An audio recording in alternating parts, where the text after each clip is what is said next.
복음은 모든 사람에게 구원을 주시는 유일한 길인 줄 믿습니까? 네.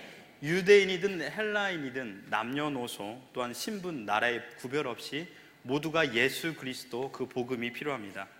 이것은 다른 게 아니라 구원의 대상이다라는 말씀으로 대체할 수도 있습니다. 또 이것을 다르게 말하면 심판의 대상이다라고 말할 수 있습니다. 그래서 이런 정의를 내릴 수 있죠. 하나님께서는 인간을 구원하실 수 있는 유일한 분이요, 또한 하나님께서는 인간을 심판할 수 있는 유일한 분이다라고 말할 수 있습니다.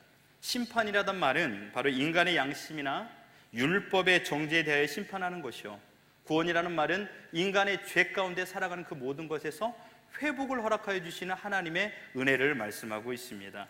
정죄를 받느냐 건짐을 받느냐, 이 열쇠를 하나님께서만 가지고 계시고 이것이 바로 성경 전체의 통일된 메시지입니다. 성경 저자들은 한 성령 아래 각각 시대적 상황과 또한 환경 가운데 하나님의 의와 하나님의 뜻을 전달했습니다. 오늘 우리가 본 로마서 또한 하나님의 의, 그리고 하나님의 놀라운 유일한 구원의 길 예수 그리스도를 제시하고 있습니다. 사실 로마 교회는 바울이나 또 다른 사도들이 세운 그런 교회가 아니죠. 바울이 이 편지를 쓸 당시에 어떤 사도도 로마에 간 적이 없다라고 말하고 있습니다. 그러면 누가 이 로마 교회를 세웠습니까? 바로 하나님께서 세우셨습니다. 사도도 로마에 간 적도 없고 아무도 가지 않았는데, 바로 로마 교회를 개척한 사람은 AD 30년경에 많은 15개 나라 사람들이 이스라엘 예루살렘에 모여서 디아스포라 유대인들이 모여 그곳의 성령의 역사를 경험하게 됩니다. 그곳에서 가장 멀리 있었던 나라가 바로 이 로마 지역이었습니다. 이 로마에서도 아시다시피 그 나라의 가장 큰 그런 시대적으로 큰 나라이기 때문에 그곳에 많은 백성들이 살아 있었습니다. 특별히 이 디아스포라 유대인들도 그곳에 대략 한 4만 명 정도 살고 있다라고 학자들은 보고하고 있습니다. 그만큼 그곳에서 하나님의 역사를 경험하고 성령의 능력을 경험한 사람들이 다시 로마로 돌아갔습니다. 여러분 잘 아시다시피 요한복음 14장 26절에 보면 성령님께서 하신 일이 무언가를 말씀합니다. 보혜사 곧 아버지께서 내 이름으로 보내실 성령, 그가 너희에게 모든 것을 가르치고 내가 너희에게 말한 모든 것을 생각나게 하리라. 복음의 은혜가 무언가를 가르치시는 분이 바로 성령님입니다. 다른 말로 하면 예수님이 누구인가, 예수님이 십자가에 왜 죽으셔야만 했는가, 예수님이 이 땅에 왜 오셔야만 했는가를 알려주시는 분이 성령님이세요.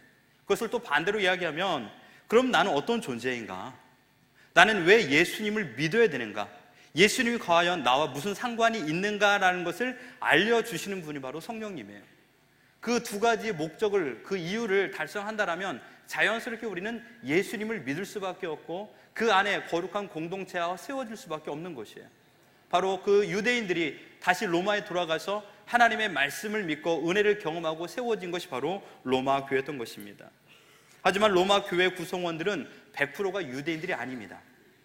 그곳에는 유대인보다 이방인이 더 많이 포함되어 있었습니다. 유대인들과 이방인들이 한 곳에 모이다 보니까 각자 그들이 가지고 있는 사상이나 가치관이 달랐습니다. 그래서 로마서 곳곳에 보면 이 둘이 큰 신학적인 견해의 차이가 있다는 것을 보게 됩니다.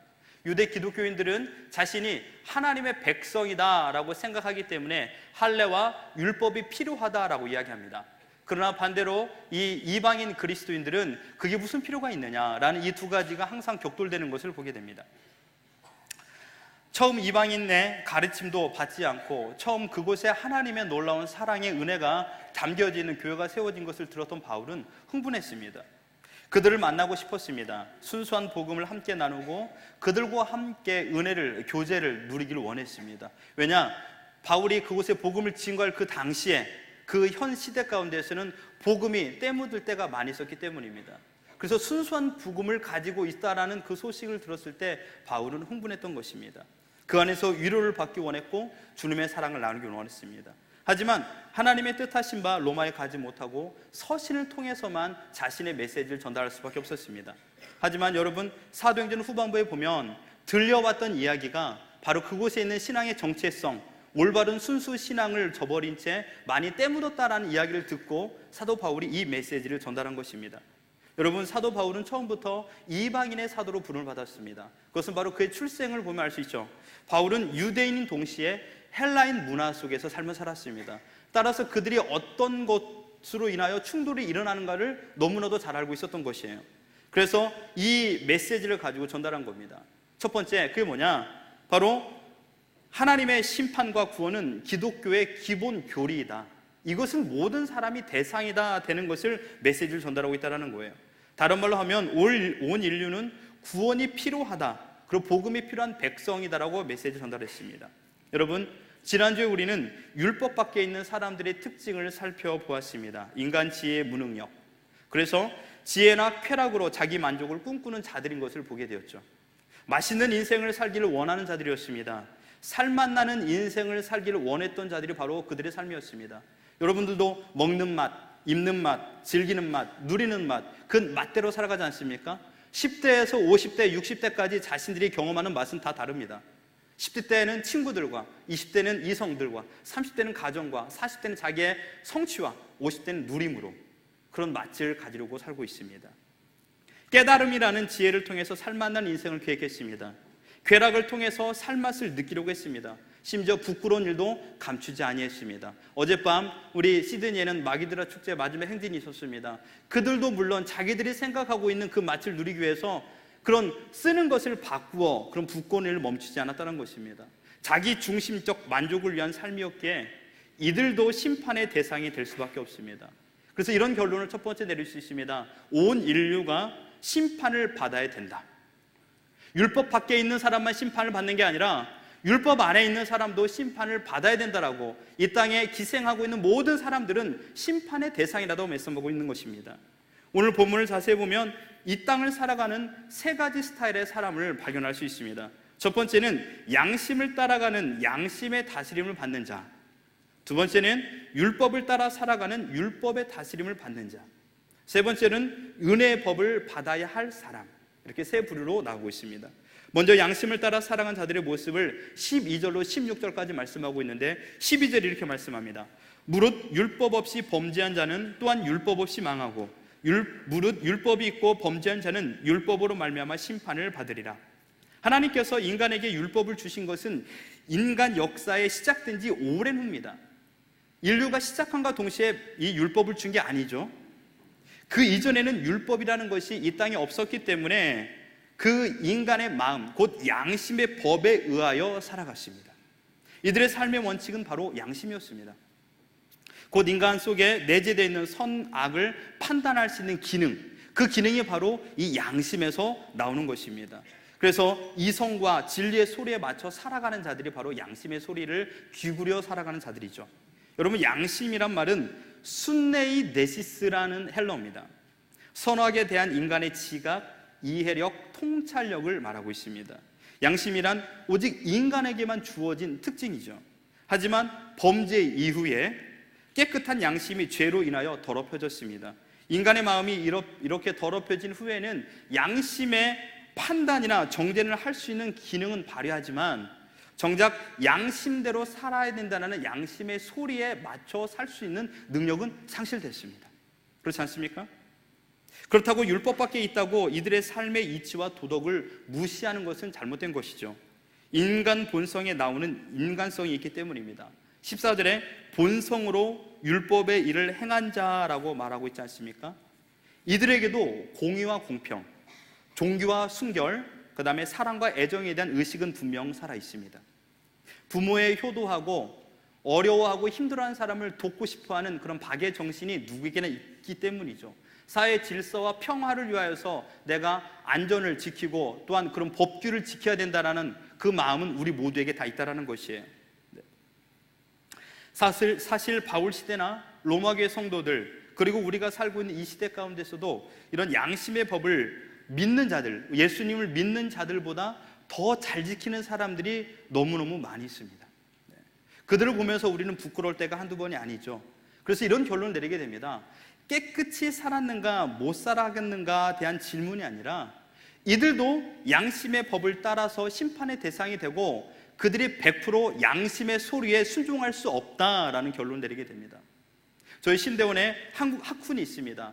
4가지가 있는데, 신자가 되라, 두 번째로 학자가 되라, 세 번째로 선교사가 되라, 네 번째로 먼저 인간이 되라 라고 나와 있습니다. 인간이 되어야 되는 것, 이것이 우리에게 너무나도 중요하다는 것입니다. 여러분, 자칭 똑똑한 사람들이 이런 시각을 가지고 질문합니다. 율법이 생기기 전 양심의 법을 가지고 살던 이들, 그럼 이들을 판단할 수 있는 법이 없는데 어떻게 이들을 정죄할 수 있습니까? 라는 그 질문을 하게 되죠. 이치에 맞지 않습니까? 법이 없어요. 판단할 기준이 없단 말이에요. 횡단보도가 생기기 이전에 이것은 내 마음대로 걸어갈 수 있어요. 내가 뛰어갈 수도 있어요. 그러나 횡단보도가 생기고 나서는 그것을 어기면 법을 어긴 것이 됩니다. 마찬가지 아닙니까? 율법이 내려오기 이전에 양심의 법만 가지고 있다면 어떻게 판단할 수 있습니까? 물론 옳은 말 같기도 하지만 틀린 말입니다. 왜냐하면 14절에 이렇게 말하죠. 율법 없는 이방인이 본성으로 율법의 일을 행할 때는 사람은 율법이 없어도 자기가 자기에게 율법이 되나니라고 말하고 있어요.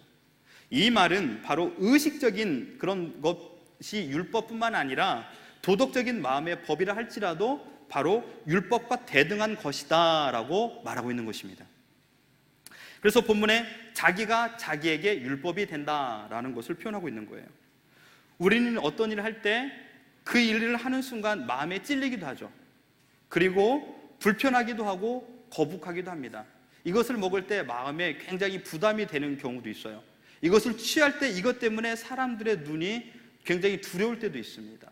사시나무 떨듯이 두려워할 때도 있다는 것이죠. 왜 그렇습니까? 하나님께서 우리 본성 속에 담아놓은 양심이 바로 말하고 있기 때문이에요.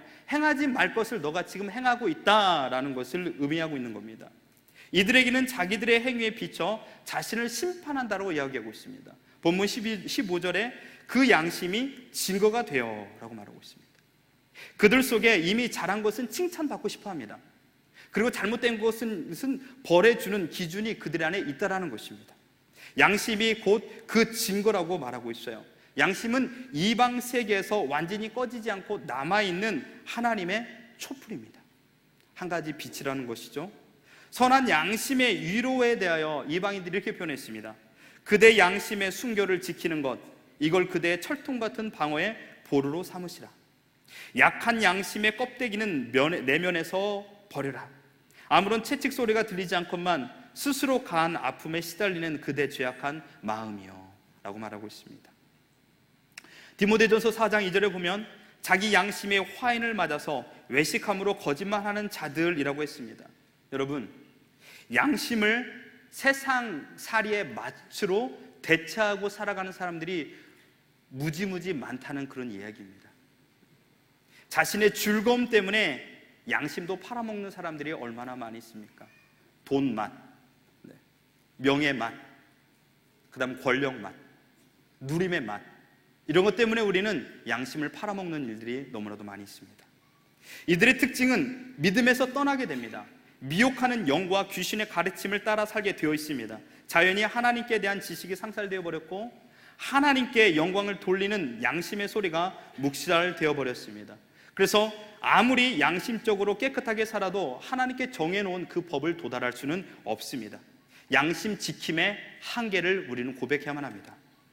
인간은 죄인이기 때문에 이 양심의 가책과 정죄 속에서 살게 되고 평안은 빼앗긴 채 기쁨이 없고 소망이 없는 생애를 살아가게 될 수밖에 없습니다. 그러니 자연스럽게 우리는 하나님의 심판의 대상일 수밖에 없는 것입니다.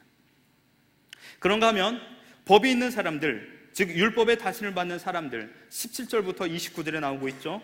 율법의 빛에 거한다고 자칭 말하는 유대 율법주의자들을 의미하고 있습니다. 이 부분에서 바울은 소리를 펴 말합니다. 너희도 심판의 대상이다. 여러분, 로마에서 복음 증거의 가장 큰 걸림돌이 누가 되는지 아십니까? 이방인들일까요? 아닙니다. 바로 유대인들이었습니다. 유대인들이 자랑하는 선민의식과 이 율법이 오히려 그들의 복음을 배척하고 있는 것이에요. 그러므로 바울은 유대인들의 이 길에 잘못된 사상을 통렬히 비난했습니다. 유대인들이 가진 율법에 대한 바른 정의가 올바르지 않았다라는 것을 메시지로 전달하고 있죠.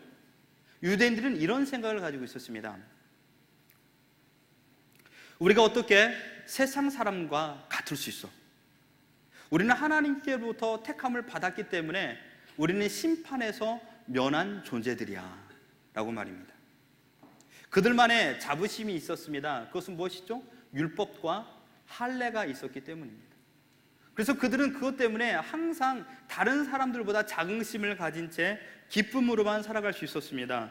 다른 민족들 사이에서 하나님의 백성인 이스라엘의 독특성을 증거하는 경계의 표시이다, 그 증거로, 그 다림줄로 율법과 할례가 있었기 때문입니다. 물론 성문율법, 곧 십계명은 받은 민족, 그리고 하나님의 임재 특권이 있었다는 점에서는 부인할 수 없는 놀라운 사랑입니다. 하지만 바울은 그들 속에 있는 악함을 드러내 보이고 있는 것입니다. 17절에 유대인이라 불리는 내가라고 말씀을 하고 있죠. 이 말은 족보상으로 자신들이 가장 위대한 민족이다라는 것을 뜻하는 거예요. 우리는 윗선 대대로 놀라운 자손이다라는 것을 고백하고 있는 것입니다. 그러나 이것은 허세에 불과하다라고 바울은 지적하는 것이에요. 또 율법을 의지했다라고 했습니다. 율법을 의지했고, 이 말의 원뜻은 말씀을, 바로 율법을 책으로 가지고 있으며 이것을 회당에서 매일 읽었다라는 그런 표현입니다. 큰 특권이었죠. 하나님의 말씀을 자신이 가지고 이 말씀을 읽을 수 있는 은혜가 있다라는 것. 더 나아가 하나님을 자랑했다라고 했습니다. 여기서 우리는 최선의 것이 얼마나 곡해되고 잘못된 사용법이라는 것을 볼 수 있습니다. 믿는 마음으로 겸손하게 감사하며 하나님을 자랑하는 태도는 우리에게 신앙의 뿌리요 요약이 될 수 있죠. 하지만 반대로 허황되며 교만한 마음으로 하나님을 자랑하며 그의 이름의 형식적인 것으로만 생각한다면 유선의 뿌리와 요약이 될 수 있는 겁니다. 우리가 율법의 문자들을 성취할 수 있는 척하는 동안 우리는 율법의 정신을 범하고 있다는 것을 지적하고 있는 것입니다. 왜냐하면 자만은 정욕보다, 살인보다, 그 어떤 범죄보다 더 악한 범죄이기 때문입니다. 욥기 14장 4절에 말합니다. 누가 깨끗한 것을 더러운 것 가운데서 낼 수 있으리까? 하나도 없나이다. 우리의 삶에는요, 깨끗한 것을 하나도 낼 수 없다라고 욥기 저자는 우리에게 말씀하고 있는 것입니다. 영적인 교만이 우리 안에 있기 때문입니다. 나는 착하게 살았어 라고 말했다라면 그 순간 우리는 넘어진 겁니다. 나는 그래도 다른 사람보다 잘했는 걸 이렇게 말한다면 그 순간 우리는 넘어진 겁니다. 우리 인생 사회는 항상 이 배러의 법칙을 가지고 있죠. 배러, 비교급이지 않습니까? 그래서 남들보다 내가 더 잘났어, 그래도 나는 이것은 해 라고 비교하고 있다는 것이에요. 나는 예배는 드리잖아, 헌금도 하잖아, 새벽 예배도 나오고 수요일 예배도 나오잖아 라고 말하는 것이에요. 이 배러의 법칙이 우리를 멍들게 합니다. 이 시각을 버려야 된다고 우리 분명 말하고 있지만 사실 이것은 죽은 만큼 버리기 어렵습니다. 이것을 버리자니 우리의 신앙이 다 무너지는 경우가 너무나도 많이 있기 때문입니다. 왜냐? 유대인들은 율법을 가지고 할례를 받고 있다는 것으로 자신이 구원의 대상이 아니라고 생각했습니다.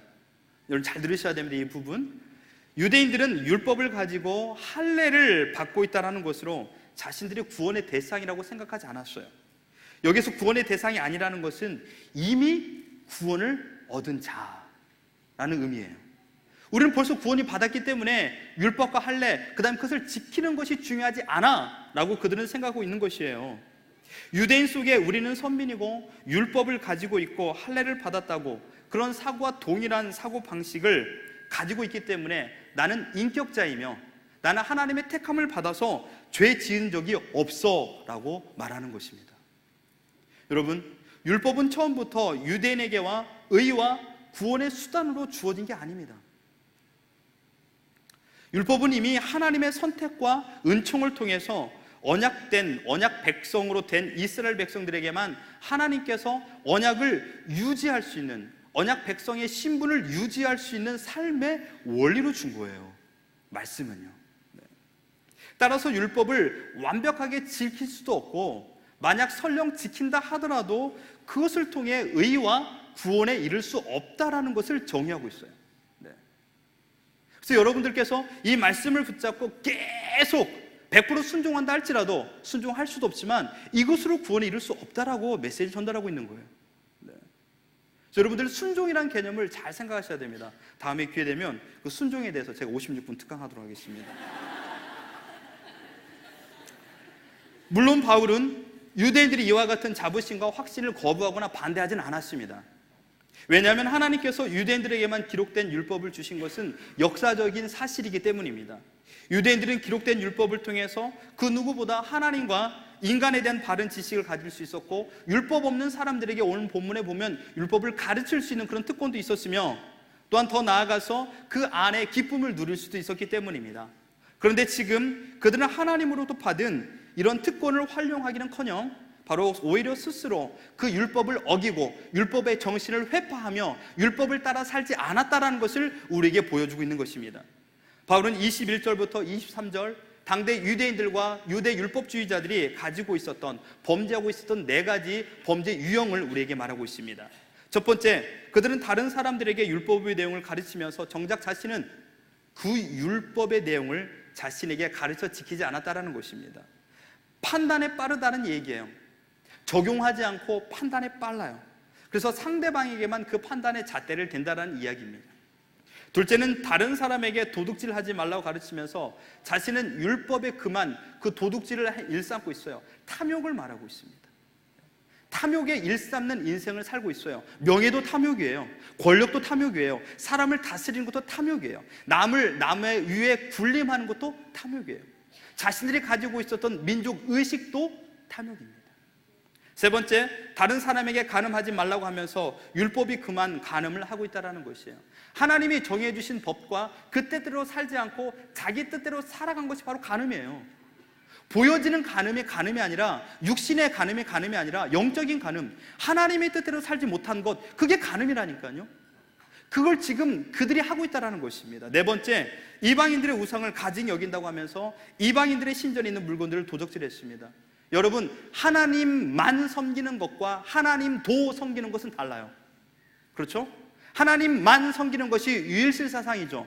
그런데 하나님도 섬기는 것은 바로 만무신을 섬기는, 바로 함께 어우러지는 신을 섬기는 것이에요. 이스라엘 백성들의 가장 큰 죄는 무엇이었죠? 바로 하나님만 섬기는 신앙이 아니라 하나님도 섬기는 하나의 신의 한 종류로 섬기고 있다는 것이었어요. 이스라엘 백성, 유대 율법주의자들은 바로 하나님만 섬기지 않고 하나님도 섬기는 바로 이 이방 신상에 절하는 그런 범죄를 저지르고 있다는 것입니다. 바울은 이사야 52장 5절을 인용하여 어떤 결과가 도출되었는지 말씀하고 있습니다. 그러므로 이제 여호와께서 말씀하시되 내 백성이 까닭없이 잡혀갔으니 내가 여기서 어떻게 하랴. 여호와께서 말씀하시되 그들을 관할할 자들이 떠들며 내 이름으로 항상 종일토록 더럽히도다. 원래 이사야 본부는요, 이스라엘의 불행을 보고 이스라엘의 억압자들을 하나님의 이름을 조롱하고 있다는 걸 가르쳤어요. 그러나 바울은 여기에서 내 이름을 하나님의 이름으로 바꿨습니다. 그리고 강렬하게 유대인들의 이 위법에 대해서 그런 위선적인 행위가 하나님과 관련되어 있다는 것을 강력하게 우리에게 말하고 있는 것입니다. 여러분, 유대인들의 마음속에는 항상 이런 잣대가 있었습니다. 바로 상선벌악, 인과응보. 율법이란 틀 아래서 선을 행했기 때문에 나는 상을 받아야 돼. 율법 아래 저 사람은 악을 행했기 때문에 벌을 받아야 돼. 나에게는 항상 선만, 상대방에게는 악만, 그래서 심판만이라는 잣대를 가지고 있다는 것입니다. 율법이란 틀 아래서 자신은 의인이라는 것을 말하고 있는 것입니다. 나는 율법을 지켰다. 율법을 지키기 위해서 자신의 그 무엇을 희생한다라고 말한 금욕주의, 바로 그 당시에 가장 편만했던 스토아 학파의 영향을 받았던 것입니다. 그래서 심지어 그들은 금식하고 11조하고 불쌍한 사람을 도와주고 그 모든 것들이 하나의 종교 의식이었습니다. 왜 그렇습니까? 여러분, 종교 의식은요, 특별히 나에게 이득이 되는 것이 없어요. 우리 교회가 비영리단체 아닙니까? 교회에서 어떤 봉사한다 한들 밖에서 여러분 칭찬받지 않습니다. 그렇기 때문에 자연스럽게 어떻게 되죠? 자기 만족으로 돌아가게 됩니다. 내가 이렇게 봉사했기 때문에 나는 이런 수고와 칭찬을 받아로 돌아가게 됐어요. 만약에 여러분들께서 여기에서 일한 만큼 상급을 주고 일한 만큼 웨이지를 받는다 칩시다. 대박 났죠, 막 여러분. 엄청나게 열심히 하겠죠. 네. 그렇지 않아요. 바로 하나님이 주신 은혜라는 그런 놀라운 사랑의 보답으로서 우리가 봉사를 하고 있지 않습니까? 그런데요, 그것에 멈추지 않고 어떻게 하죠? 바로 자기 만족으로서 돌리고 있다는 것이에요. 그리고 유대인들도 마찬가지예요. 항상 인과응보예요. 상선벌악이에요. 그게 바로 죄의 본성이에요. 자기 만족을 위한 율법을 지키는 행위는 번제입니다. 자기 만족을 위한 종교 행위가 바로 하나님 앞에서 큰 죄라는 것을 강력하게 말하고 있습니다. 여러분, 율법은 남과 비교하여 잘함을 인정받기 위한 잣대가 아니에요. 말씀은 남들보다 내가 잘하고 있다는 것을 인정받는 잣대가 아닙니다. 율법은 우리에게 가장 시급한 것을 무엇인가를 가르쳐주는 몽학 선생이에요. 우리의 힘으로 지킬 수 없구나라는 것을 느끼는 것이 바로 말씀이에요. 즉 죄사함, 물과 피로 죄 씻음의 필요성을 알려주는 것이 말씀이에요. 네. 여러분 한 절 말씀을 가지고 한번 살아보십시오. 서로 사랑하라. 이 말씀 한 절만 가지고 살아갈 적에 우리는 얼마나 심한 어려움을 봉착합니까? 남편이 아내를, 아내가 남편을 끝까지 사랑합니까? 아버지가 자녀를, 엄마가 자녀를 끝까지 사랑하나요? 서로 사랑하라 그 말 한 절만 가져도요 우리 이 세상 다 이루지 못하고 살아갑니다. 네? 우리 식구도 사랑하지 못하는데 어떻게 우리가 내 이웃을 내 몸까지 사랑합니까? 불가능하다는 얘기예요. 그러니까 그 사랑의 대상을 너로 국한하지 말고 상대방 하나님께 돌려라 라는 그 메시지예요. 그게 여러분, 율법은 우리를 깨끗하게 할 수 있는 유일하신 분, 율법은 하나님의 메시지는 우리를 거룩하게 만드는 하나님의 임재 앞에서 하나님의 영광을 가르쳐주는 유일한 길인 것이에요. 그게 무엇이죠? 예수 그리스도를 만나는 길입니다. 성도 여러분, 오늘 본문에서 말씀하고 있는 율법 밖에 있는 사람이나 율법 아래에 있는 사람들의 부류는 여기에 있는 우리 모두의 영역에 소속되어 있습니다. 우리는 이 법을 떠날 수 없습니다. 율법 밖에 있던 율법 아래에 있던, 율법 밖에 살면서 내가 행복을 쟁취하겠다고 자기 중심으로 삶을 살았을 때와 또한 율법 아래에 있으면서 율법을 지켰기 때문에 나는 선한 행동을 했어 인정받고 싶어하는 만족의 삶, 이 두 가지는 다 범죄입니다. 둘 다 심판의 대상이 아닐 수 없습니다. 그래서 우리 이렇게 고백해야 합니다. 우리는 죄인입니다. 그래서 우리는 구원자가 필요합니다. 그렇다면 율법 밖에나 지혜나 쾌락을 통해서 행복을 누리는 사람이나 율법 안에서 행위를 가지고 하나님 앞에 의로운 상을 받겠다고 손을 내미는 사람들이 그 둘 다 심판의 대상으로 한다면 하나님께서는 어떤 또 다른 법을 만드셔야 하지 않겠습니까? 그게 바로 믿음의 법, 예수 그리스도를 믿는 법입니다. 하나님께서는 양심의 법과 율법이 하는 새로운 법을 주셨는데 이 법이 바로 믿음의 법이에요. 오직 의인은 믿음으로 말미암아 살리라. 참되신 하나님께서는 인간을 다 하셨습니다. 우리의 믿음이 크고 작던 간에 구원에 아무런 영향을 미칠 수 없다는 것을 하나님께서 하셨고 제안해 놓았습니다. 우리의 행위로 구원에 아무런 영향을 미칠 수 없다라고 하나님께서 제안해 놓으셨어요. 물과 묻에 제한을 두었기 때문에 바다가 물을 침범하지 못하죠. 가끔 쓰나미가 있긴 하지만 절대로 물은 묻을 침범할 수 없어요. 왜? 하나님께서 제한해 놓았기 때문입니다. 바로 우리의 행위는 구원에 아무런 상관없게 하나님께서 제한해 놓았어요. 이게 하나님의 법이에요. 이게 하나님의 뜻이에요. 이게 하나님의 원칙이에요. 우리는 경험해 보았습니다.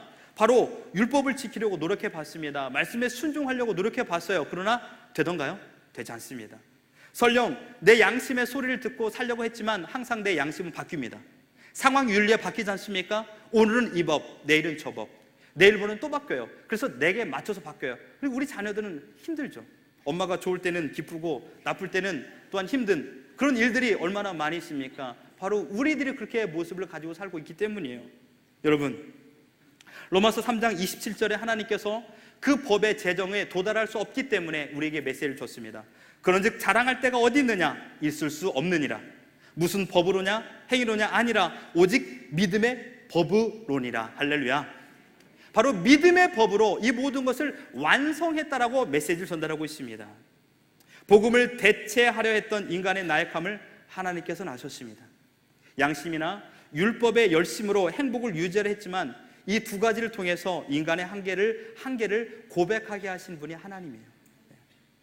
그래서 여러분, 하나님을 잘 믿는다라면, 이 말씀을 붙잡고 산다라고 한다라면 기도의 자리로 나올 수밖에 없고 여러분의 그런 부족함을 고백할 수밖에 없는 거예요. 그게 믿음 생활 잘하는 사람이에요. 내가 지금 믿음 생활 잘하고 있는 그것을 제가 그만 말씀드렸어요. 나의 한계를 고백하는 사람, 이 사람이 지금 하나님의 뜻을 제일 잘하는 거예요. 내가 지금 아무것도 할 수 없다는 걸 느끼는 사람, 그런 사람 있습니까? 여러분 행복하십시오. 그 사람 기뻐하십시오. 그 사람 감사하십시오. 아, 내가 지금 잘 믿고 있구나라고 알고 있는 겁니다. 우리의 악한 본성도 하나님의 믿음을 바라보게 만드는 요소예요. 범죄조차도 나는 구원자가 필요하다는 것을 느끼게 만드는 요소라니까요. 그러니 감사하는 거예요. 그래서 죄가 가득한 곳에 은혜가 가득한 거예요. 여러분 그걸 느끼셔야 됩니다. 여러분 가정이 정말 어려운 범죄 가운데 있습니까? 내 삶에 그렇게 치닫고 있나요? 그렇다면 감사하세요. 그리고 고백해야 돼요. 나는 내 뜻대로 살았으니까 망해야 돼. 이게 아니라 하나님, 저는 내 뜻대로 살려고 몸부림치지만 안 되네요. 말씀대로만 살려고 하지만 몸부림치지만 전혀 안 되네요. 하나님, 저는 어찌하면 좋겠습니까? 어찌하리요 나 인생이요 라고 고백하는 것이에요. 소경 바디메오가 다윗의 자손 예수여 나를 불쌍히 여겨 주옵소서라고 외쳤어요. 그때 그 소경 바디메오 외침 때문에 예수님께서 귀를 기울여 주셨나요? 아니에요, 여러분. 예수님께서 그냥 지나갈 수도 있었고 고쳐줄 수도 있는 분이에요. 그렇죠? 그러나 예수님께서는 또 다른 것을 보여주기 위해서 그 이적을 베풀어 주신 거예요. 네? 이에게 나의 예수 그리스도의 은혜가 없으면 살 수 없다라는 것을 보여주기 위한 하나의 이적이란 말이에요. 네. 그래서 우리는 약함을 고백해야 돼요. 우리 부족함을 고백해야 돼요. 믿습니까? 그 은혜가 있을 때 비로소 내가 하나님의 백성이다라는 것을 알고 있는 것입니다. 양심으로 지은 죄와 율법을 맡은 자로 지은 모든 것을 통하여서 우리는 하나님을 떠날 수밖에 없습니다. 그래서 하나님께서는 그 일을 해결하기 위해서 예수님께 이 모든 걸 맡겼습니다. 예수님께서 십자가상에서 마지막 운명하실 때 이렇게 말합니다. 다 이루었다. 헬라어로 테텔레스타이. 범죄하는 우리가 의로우신 하나님의 갚아야 될 모든 죄값을 하나님의 아들 예수께서 우리를 대신하여 갚아주셨다라는 단어입니다. 이 단어는 상업적인 용어였습니다. 완불되었다, 빚이 갚아졌다. 여러분께서 할 것이 아무것도 없다는 말이에요. 여러분들이 어떤 행위를 가지고서도 구원에 이를 수 없다라고 말하는 거예요.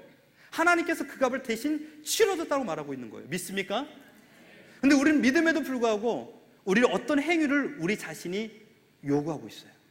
그것이 바로 하나님의 뜻에 벗어난 사람의 소리인 거예요. 그때마다 여러분께 명해야 돼요. 나는 그 소리에 들으면 안 돼. 그 소리에 귀를 기울이면 안 돼. 지혜와 도덕의 무능력을 인정해야 됩니다. 천국 영생을 선물로 주시기를 원하시는 하나님의 뜻, 그것을 믿는다라면 우리는 무능력의 한계를 매일매일 고백해야 된다는 것입니다. 로마서 10장 4절에 분명 말했습니다. 그리스도는 모든 믿는 자에게 이 의를 이루게 하여 율법의 마침이 되느니라. 예수님께서 율법의 마침이 되어주셨습니다. 예수님께서 어떤 행위 근본에 대해서 완성이 되어 주셨습니다. 무엇도 여러분에게 진정한 행복을 줄 수 없습니다. 무율법이 주는 허무함, 율법이 주는 절망감, 양심이 가져오는 죄책감, 이 세 가지 속에 살아가고 있습니다. 이것으로 눈이 가리워져 있습니다. 예수 그리스도의 보혈로 씻겨진 은혜가 있을 줄 믿습니다. 우리가 자주 질문하는 질문이 있습니다. 나는 누구인가? 정체성 확립에 대한 중요한 질문이죠. 그러나 저는 여러분께 간절히 부탁드립니다. 나는 누구인가라는 질문을 이제는 벗어버리십시오. 만약 그 질문에 사로잡힌다면 내가 누가 되기 위해서 어떤 행동을 해야 된다라는 그런 행동 강령이 뒤따르게 되어 있습니다. 나는 목회자야. 그러니까 나는 거룩한 척을 해야 돼. 나는 누구야. 그래서 나는 어떻게 해야 돼. 라는 곳에 올무에 잡히게 되어 있습니다. 여러분, 행위에 집착하게 됩니다. 그러나 그것은 결코 구원에 이르지 못합니다. 대신 이 질문으로 바꿔 자신에게 물어보십시오. 나는 누구에게 속한 사람인가? 한 주간 여러분 물어보십시오. 나는 누구에게 속한 사람인가? 나는 누구인가가 아니라 나는 누구에게 속한 사람인가? 에베소 2장 10절에 말합니다. 우리는 그의 만드신 바라 그리스도 예수 안에서 선한 일을 위하여 지으심을 받은 자니 이는 하나님이 전에 예비하사 우리를 그 가운데 행하게 하려 하심이라. 시편 100편 3절에도 말합니다. 여호와가 우리 하나님이신 줄 알지어다. 그는 우리를 지으신 자시요 우리는 그의 것이니 그의 것이요 그의 백성이요 그의 기르는 양이로다. 할렐루야. 하나님의 백성으로 선택된 것은 우리의 행위 때문에 아닙니다. 하나님의 선하신 기쁨과 영원한 의지에 따른 것입니다. 부름 받은 것은 행위 때문이 아니라 바로 성령의 은혜 가운데 부름 받은 것입니다. 예수 그리스도를 통한 은혜에 대하여 주어지고 적용되는 이 속죄, 이것은 우리가 믿기 때문에 더 이상 양심과 율법의 노예가 아니라 이제는 하나님의 자녀가 되었습니다. 여러분, 구원받기 위해서 봉사하는 것이 아니라 하나님의 백성이 되었기 때문에 봉사하는 줄 믿으시길 바랍니다. 하나님께서는 우리를 육신을 입은 존재로 보이는 것이 아니라 바로 예수님 안에서, 예수의 피 안에서 씻김을 받고 그의 의의 옷을 입혀주셨습니다. 우리들 율법과 양심의 법 아래 놓지 않고 자녀인 것을 믿도록 우리에게 말씀하여 주셨습니다. 그래서 우리는 하나님을 아바 아버지로 부를 수 있는 것입니다. 여러분, 복음 아래 있을 때 분명한 소속감이 될 수 있습니다. 율법의 마침으로 이 땅에 오신 예수 그리스도, 그 앞에 지혜와 도덕을 뛰어넘는 영원한 생명이 있는 줄 믿습니다. 율법은 죽이는 것이지만 복음은 살리는 것이요, 율법은 벗기는 것이지만 복음은 예수 그리스도의 의의 옷을 입혀주는 것입니다. 예수님께서 이 땅에 오신 것은 율법을 가볍게 하기 위한 것이 아니요, 율법을 잘 지키게 하기 위한 것이 아니라 율법의 완성으로 오셨습니다. 로마서 5장 19절에 한 사람의 순종하심으로 많은 사람이 의인이 되니라. 말씀의 결론 짓겠습니다. 말이 빨랐습니다. 여러분 꼭 CD를 사셔서 꼭 들으십시오. 네. 이것을 두고두고 들으면 여러분 정말 큰 은혜가 있을 줄 믿습니다. 여러분 한 번만 듣지 마시고 계속 들으십시오. 네. 말씀의 결론입니다. CD 사십시오. 이게 아니라 예수님 안에는 완전하고 충만한 의가 있습니다. 믿습니까? 우리는 예수님께서 마련해 주신 의의 흰옷을 기쁘게 입을 수 있는 존재가 된 줄 믿습니다. 그 어떤 행위 때문에가 그것이 절대로 상처받지 않습니다. 내가 지금까지 살아왔던 어떤 것 때문에 그 의의 옷에 상처낼 수 있는 사람은 아무도 없어요.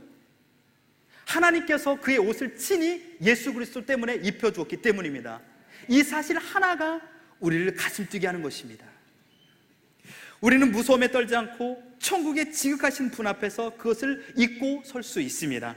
오직 의로우신 자로서 우리를 구원해 줄 수 있는 예수 그리스도 앞에서 기뻐 찬양할 수 있는 것입니다. 로마서 8장 2절에 말하죠. 그러므로 이제 그리스도 예수 안에 있는 자에게는 결코 정죄함이 없다. 우리의 의로운 심이 되시는 주님을 찬양합니다. 은혜 속에 희망이 있습니다. 은혜 속에 생명이 있습니다. 회복이 있는 줄 믿습니다.